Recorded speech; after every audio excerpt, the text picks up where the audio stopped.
કેમ છો વિદ્યાર્થી મિત્રો?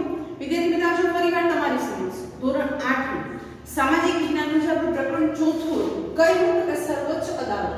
આજના આપણા પાર્ટ 2 માં આપણે બે મુદ્દાઓ જે છે એની ચર્ચા કરીશું. અગાઉના પાર્ટમાં આપણે ખાસ મહત્વનું હતું કે આપણી જે અદાલતો છે મેં ટ્રાયંગલ દ્વારા તમને સમજાવ્યું હતું. તાલુકા, જિલ્લા, વડી અદાલત અને સુપ્રીમ કોર્ટ. બરાબર, આવી રીતે મેં તમને એક સ્ટેપમાં સમજાવ્યું. આપણા દેશની સૌથી ટોચની, ભારત દેશની સૌથી ટોચની અદાલત જો કહેવામાં આવે તો એ આવે સુપ્રીમ કોર્ટ.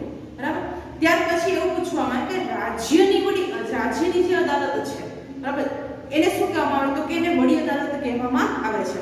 સાથે સાથે મેં તમને એ પણ સમજાવ્યું હતું કે આપણા ભારતની જે ટોચની અદાલત એટલે કે સુપ્રીમ કોર્ટ છે, બરાબર, એ ક્યાં આવેલી છે તો કે દિલ્હીમાં આવેલી છે. જ્યારે આપણે ગુજરાતની જે વડી અદાલત છે એ ક્યાં આવેલી છે તો કે અમદાવાદ જિલ્લામાં આવેલી છે. તો અમુક બાબતો અને ખાસ એક કેસ હતો નર્મદાનો, બરાબર, તો એ કેસ વિશે પણ આપણે ડિસ્કશન કર્યું હતું એ પાર્ટમાં. આજના આપણા વિડિયોમાં આપણે વિભિન્ન સ્તરની અદાલતો શું એકબીજા સાથે જોડાયેલી છે એ મુદ્દાની આપણે ચર્ચા કરી. એમાં પણ એક કેસ આપેલો છે. એ કેસના અનુસંધાને આપણે મુદ્દાઓ જે છે એની આપણે ચર્ચા કરીએ. ખાસ ટેક્સ્ટ બુક ખોલી રાખજો. પેજ નંબર 28 તમને આપેલું છે, એ હું તમને સમજાવું છું.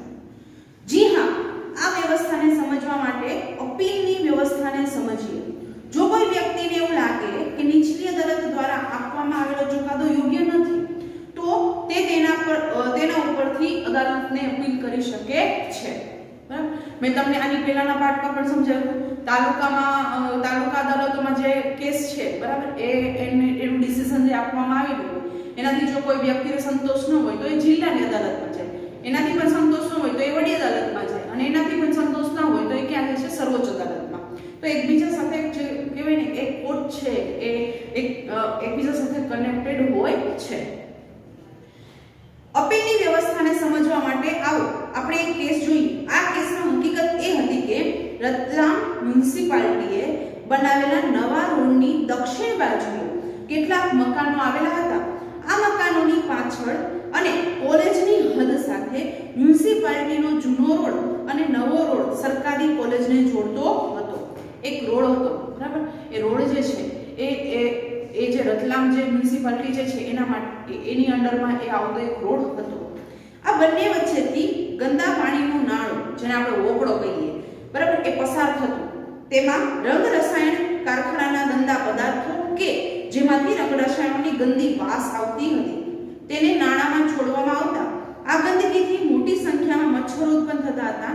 તે સાથે આ નાળાના કિનારા પર આજુબાજુના રહેનારા જાજરૂ પેશાબ કરતા હતા. હવે નાળા એ ખાસ કરીને જે જૂનો રોડ હતો મ્યુનિસિપાલિટી એની અને સરકારી કોલેજ જે છે એમને જોડતો જે રોડ હતો એમાં વચ્ચેથી એક વોકળું જે છે પસાર થતું હતું. બરાબર, આપણે પણ અહીંયા વોકળા ઘણા બધા છે. તો એ વોકળામાં શું હતું તો કે એક તો ગંદુ પાણી હોય પ્લસ છે તે ગંદકી હતી. એ ગંદકી પણ એમાં કહેવાય ને અમુક જે ઉદ્યોગ ધંધા હોય એના ગંદા પાણી પણ એમાંથી પસાર થતા. એના પરિણામે શું થતું તો કે એના પરિણામે એમાંથી મચ્છર ને એવું બધું જે ઉપદ્રવ હતો એ વધતો. સાથે સાથે તો કે ત્યાં એનાથી જ્યાંથી વોકળો પસાર થતો હોય ત્યાં આજુબાજુમાં કહેવાય ને કે કોઈ ટોયલેટની વ્યવસ્થા ન હોય તો બધા જે હોય એ ત્યાં જતા ટોયલેટ માટે. તો આ ગંદકી છે પ્લસ વધારે ગંદકી તેના પરિણામે મચ્છરનો ઉપદ્રવ જે છે એ મચ્છરનો ઉપદ્રવ ખૂબ જ રહેતો. રાજ્યનું આરોગ્ય ખાતું પણ ખૂબ મોટી સંખ્યામાં ઉત્પન્ન થતા મચ્છરોને અંકુશમાં રાખવામાં નિષ્ફળ ગયું. જે તે ખાસ આરોગ્યલક્ષી સેવાઓ હોય ને એના માટે જે તે રાજ્યમાં આરોગ્ય ખાતું હોય, બરાબર, કે જે આવી બધી વસ્તુઓ અત્યારે તમે જુઓ તો કોરોનાના સમયગાળા દરમિયાન પેલો ધુમાડો ને એવું કરવા આવે શેરી ગલીઓમાં, તો એ બધું કોના દ્વારા થતું હોય તો કે આરોગ્ય શાખા દ્વારા થતું હોય. તમે ઘણી વખત જોયું તો DDTનો છંટકાવ કરવા આવે, મચ્છરનો ઉપદ્રવ વધી ગયો હોય તો આ બધી વસ્તુ જે છે એ કોના દ્વારા કરવામાં આવતી હોય, આ પગલાં કોના દ્વારા લેવામાં આવતા હોય તો કે જે તે આરોગ્ય શાખા હોય ને અથવા તો આરોગ્ય ખાતું હોય એના દ્વારા લેવામાં આવતા હોય. તો આ મચ્છરનો ઉપદ્રવ અટકાવવા માટે આરોગ્ય ખાતું જે હતું એ પણ નિષ્ફળ ગયું. આથી સ્થાનિક રહીશોને આ ગંદકીને ખસેડવામાં ઘણી જ અરજીઓ કરી હતી, પરંતુ તે વિભાગના અધિકારીઓ ગંદકી ખસેડવાની બાબતે સંપૂર્ણ નિષ્ફળ રહ્યા. હવે વોકળો જ્યારે પસાર થતો હોય, બરાબર, ત્યાં રહેણાંક વિસ્તારો પણ ઘણા બધા હતા. તો એમને એ રહેણાંક વિસ્તારમાં રહેતા રહીશો એટલે કે વ્યક્તિઓ જે છે બરાબર, એમને પણ કમ્પ્લેન કરી હતી કે ભાઈ આનું કંઈક કરો, કારણ કે આને લીધે અમારા ઘરમાં ખૂબ મચ્છર થાય છે, ઘણી બધી વાસ આવે છે, પણ એ બાબતે કોઈ અધિકારી જે છે એમને બહુ ધ્યાન આપ્યું નહીં.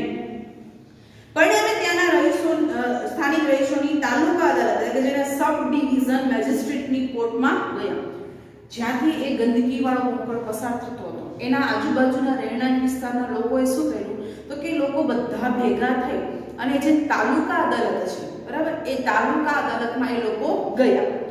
મેજિસ્ટ્રેટ અરજદારોની તરફેણમાં ચુકાદો આપતા જણાવ્યું, જે મેજિસ્ટ્રેટ હોય બરાબર એમને એ લોકોની તરફેણમાં બરાબર આપતા ચુકાદો સમજાયો. એમાં ચુકાદામાં તમને તાલુકા અદાલતનો ચુકાદો, જિલ્લા અદાલતનો, વડી અદાલત અને સુપ્રીમ કોર્ટનો ચુકાદો, આ ચારેયના ચુકાદા આપ્યા છે. તો જોઈને કોને કેવો ચુકાદો આપ્યો. સૌથી પહેલા તાલુકા અદાલતનો ચુકાદો શું હતો તો કે મ્યુનિસિપાલિટી અને ટાઉન ઇમ્પ્રુવમેન્ટ ટ્રસ્ટ એ બંને ઉપદ્રવ રોકવા નિષ્ફળ ગયા છે. તેથી આ બંને સંસ્થાને તાત્કાલિક ઉપદ્રવ દૂર કરવાનો હુકમ કરવામાં આવે છે. 15 દિવસમાં પાકી ગટર લાઈન નાખવાની કામગીરી પૂર્ણ કરવી. આ ચુકાદો કોને આપ્યો હતો તો કે તાલુકાના જે મેજિસ્ટ્રેટ હતા બરાબર, તાલુકા અદાલત હતી, ત્યાંથી એ લોકોને શું કહેવામાં આવ્યું તો કે જે એના માટે મતલબ કે એ કામગીરી જે કરે છે ખાસ મ્યુનિસિપાલિટી અને ટાઉન ઇમ્પ્રુવમેન્ટ, એ બંને જે આ લોકોની કમ્પ્લેન હતી એ કમ્પ્લેન સોલ્વ કરવામાં નિષ્ફળ ગયા, જેથી કરીને સ્ટ્રિક્ટલી એ લોકોને કહી દેવામાં આવ્યું કે ત્યાંથી એ ઢોકળો જે છે બરાબર એમાં ગટરની લાઈન વ્યવસ્થિત સુવિધાઓ કરાવી દો, જેથી કરીને જો પાણી બહાર નીકળે તો એમાં મચ્છરનો ઉપદ્રવ વધુ થાય. તો અલગ કહેવાય ને કે લાઈનમાંથી પાણી જતું રહે તો એટલો બધો ઉપદ્રવ થાય નહીં. આવો ચુકાદો કોને આપ્યો? તાલુકા અદાલતે. મ્યુનિસિપાલિટીના આ કેસને રતલામ જિલ્લાની અદાલત સેશન કોર્ટમાં લઈ ગયા. હવે એનાથી સંતોષ ન થયો એટલે શું કર્યું તો કે જે મ્યુનિસિપાલિટી વાળા હતા એમને શું કર્યું તો કે એમને આ કેસ જે છે એ રતલામની જે જિલ્લા અદાલત હતી એ જિલ્લા અદાલતમાં એ કેસને લઈ ગયા, કારણ કે 15 દિવસમાં કામગીરી પૂર્ણ કરવાની હતી. હવે એટલા દિવસમાં થાય નહીં, બહુ ટાઈમ લાગે બરાબર. તો એ જે મ્યુનિસિપાલિટી હતા એમને ટૂંકમાં એ કેસ જે છે એ ક્યાં ગયો? રતલામની જિલ્લા અદાલતમાં. હવે એમને ત્યારે જો જિલ્લા અદાલતનો ચુકાદો શું આવ્યો તો કે તાલુકાની અદાલતના ચુકાદાને ગેરવ્યાજબી ઠેરવવામાં આવ્યો. જિલ્લા અદાલતના મેજિસ્ટ્રેટે શું ચુકાદો આપ્યો તો કે તાલુકા અદાલતે વાળાએ એમ કીધું કે 15 દિવસમાં પાકી ગટર લાઈન નાખી દો. એ ચુકાદો જે છે એમને એને ગેરવ્યાજબી ઠેરવો.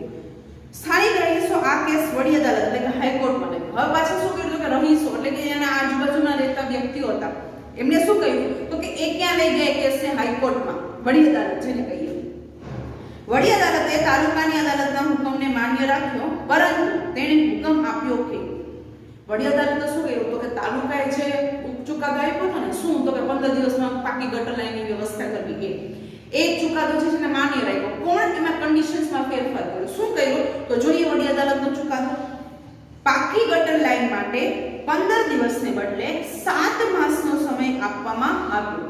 તેમજ ખાડાઓ માટીથી પૂરી દેવા, જેથી તેમાં પાણી ભરાઈ જતા મચ્છર ન થાય. આ કામ 2 વર્ષમાં પૂરું કરવું.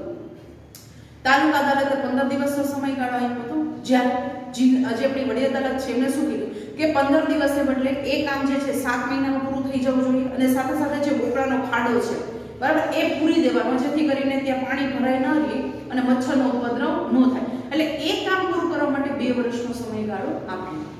રતલામ મ્યુનિસિપાલિટી આ હુકમથી સંતુષ્ટ ન હતી, તેથી તેણે સર્વોચ્ચ અદાલત એટલે સુપ્રીમ કોર્ટ, હવે જો મ્યુનિસિપાલિટી હતી બરાબર એ આનાથી સંતુષ્ટ નહોતી, કેનાથી તો કે વડી અદાલતે જે ચુકાદો આપ્યો એનાથી.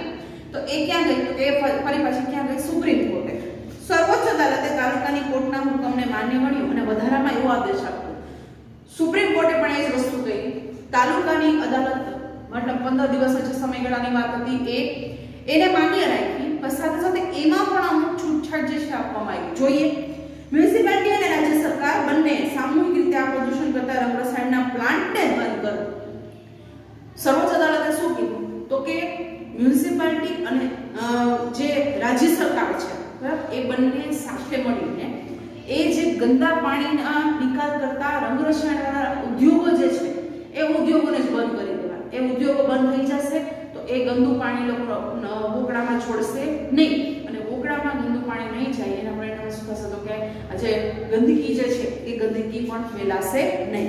તો આવી રીતે ચુકાદો જે છે એ ત્રણેય અદાલતોમાં આપવામાં આવ્યો, તાલુકા, જિલ્લા, વડી અને સુપ્રીમ કોર્ટ. બરાબર, તો આવી રીતે ચુકાદો આપવામાં આવ્યો. ત્યાર પછી જોઈએ શું દરેક વ્યક્તિ અદાલતની શરણમાં જઈ શકે છે. જોઈએ આપણે આગળ જોયું કે દરેક વ્યક્તિ પોતાના મૂળભૂત અધિકારોના રક્ષણ માટે અદાલતમાં જઈ શકે છે. જે વસ્તુ મૂળભૂત અધિકારો જે છે આપણા, બરાબર, એ મૂળભૂત અધિકારોને છે એના માટે કોઈ પણ વ્યક્તિ જે છે એ કહેવાય ને કે કોર્ટમાં જઈ શકે છે. પરંતુ વાસ્તવમાં ગરીબોને અદાલતમાં જવું ઘણું મુશ્કેલ છે.